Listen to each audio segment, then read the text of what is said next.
मुख्यमंत्री नीतीश कुमार आज गोपालगंज के बैकुंठपुर के दौरे पर पहुंचे, जहां उन्होंने पिछले साल पकहा में बांध टूटने के कारणों एवं हो रहे बांध के मरम्मति का जायजा लिया। साथ ही उन्होंने 70 घाट पर गंडक नदी पर बने बहुचर्चित महासेतु का भी निरीक्षण किया, जिसके बाद उन्होंने कहा कि पिछले साल आए बाढ़ की विभीषिका को देखते हुए तेजी से बांध की मरम्मति करने का निर्देश दिया गया है।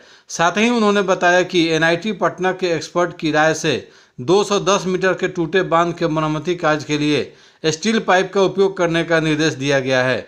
साथ ही उन्होंने अधिकारियों से कहलवाया कि 15 मई तक मरम्मति का कार्य पूरा कर लिया जाएगा। अंत में उन्होंने बताया कि बिहार को बाढ़ की विभीषिका से बचाने के लिए बड़े प्रोजेक्ट पर काम किया जा रहा है। Bureau report, Gopalganj.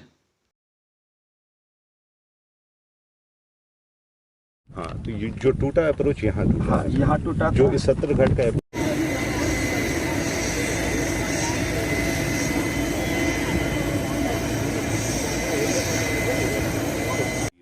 नहीं किया, इसलिए हमने हटा के वीरपुर साइड से एफिशिएंट से इंजीनियर इनको लाया गया। नहीं तो अभी इसके आगे अब क्या सोचे? आगे से आगे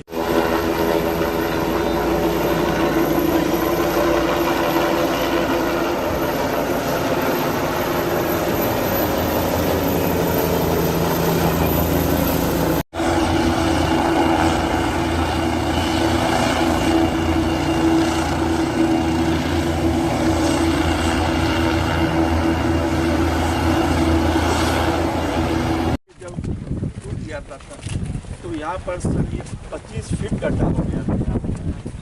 तो ये वाटर जब सर आगे बढ़ा तो 15 मई तक सारा काम पूरा 15 मई तक सारा काम पूरा करेंगे ताकि किसी भी तरह से लोगों को दिक्कत न हो। तो 4-10 दिन का डिले हो वो कोई बात नहीं, लेकिन सबसे बड़ी बात है कि जितनी बात करी गई कि और ज़्यादा एम्बैंकमेंट के लिए, उसकी रक्षा के लिए, और जो हम लोगों ने एक जगह देखा वो स्टील सीट पाइप, उसका भी हमने सजेस्ट किया पॉपुलेशन कि जहाँ पर बहुत पॉपुलेशन है उसके बगल में कोई एम्बैंकमेंट बन रहा है और उसको फिर वहाँ पर उसको सुधार कर तो स्टील सीट पाइप लगा देने से बहुत प्रोटेक्शन हो। और ये तो हम बिल्कुल जिसको कहिए कि जो दौर था उस समय कोरोना उस समय भी हम जा कर के देखें, अगर वो काम कर रहे थे तो ये 19 में वहाँ प्रभावित हुआ था, ये मधुबनी जिले में। वहाँ पर इन लोगों ने कहा कि हम लोग इस तरह से उसको पूरा का पूरा प्रोटेक्ट करेंगे। तो आप जानते हैं कि उस समय 19 में हम लोग तो जल जीवन हरियाली अभियान के लिए कार्यक्रम कर रहे थे 13 तारीख को, और उसी दिन जब कार्यक्रम खत्म हुआ तो पता चला कि वहाँ बहुत प्रभावित, अगले दिन जा करके हम लोग देखे। तो इस बार बीच में भी कोरोना के दौर में भी हम साइट पर गए और सारा काम हो रहा है, लोग प्रोटेक्टेड हुए हैं।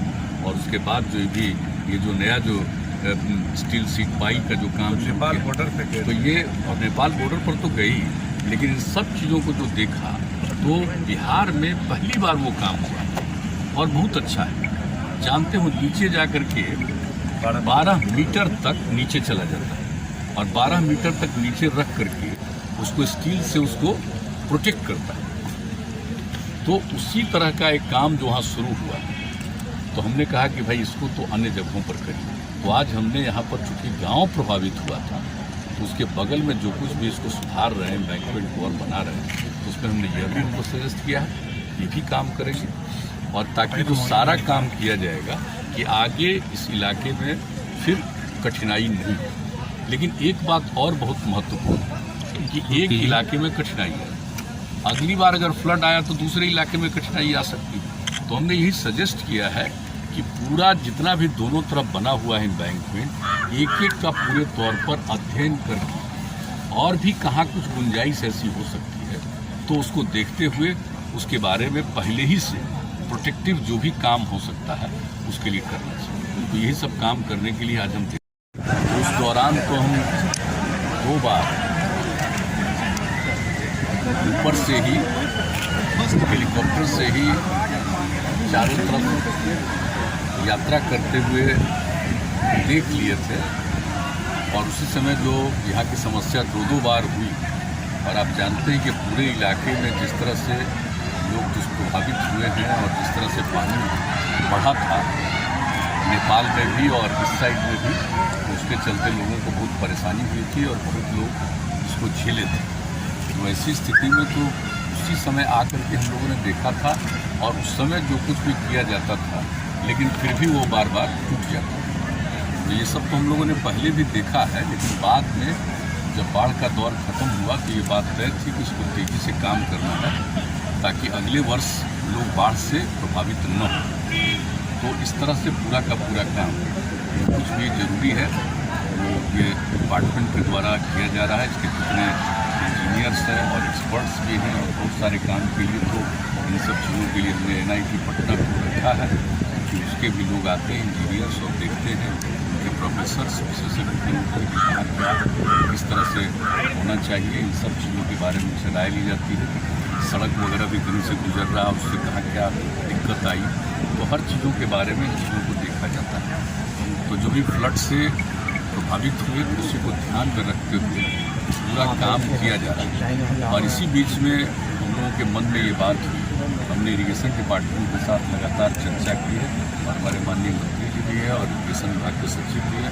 तो जो बात होती रही है तो इसी में एक बात आई कि इसको चल करके स्पॉट पर हम देखें और जो कुछ भी काम हो रहा है, जो भी काम हो रहा है उससे भी और ज़्यादा कुछ करने की ज़रूरत है। तो आप लोगों ने तो सब कुछ देख लिया, तो जो भी मुझको सुझाव देना था कि इसके अलावा और भी क्या क्या करना चाहिए तो हमने बता दिया है और ये लोग सारे काम को करेंगे। और लक्ष्य यह है कि इसको मई महीने में 15 मई तक सारा काम पूरा हो।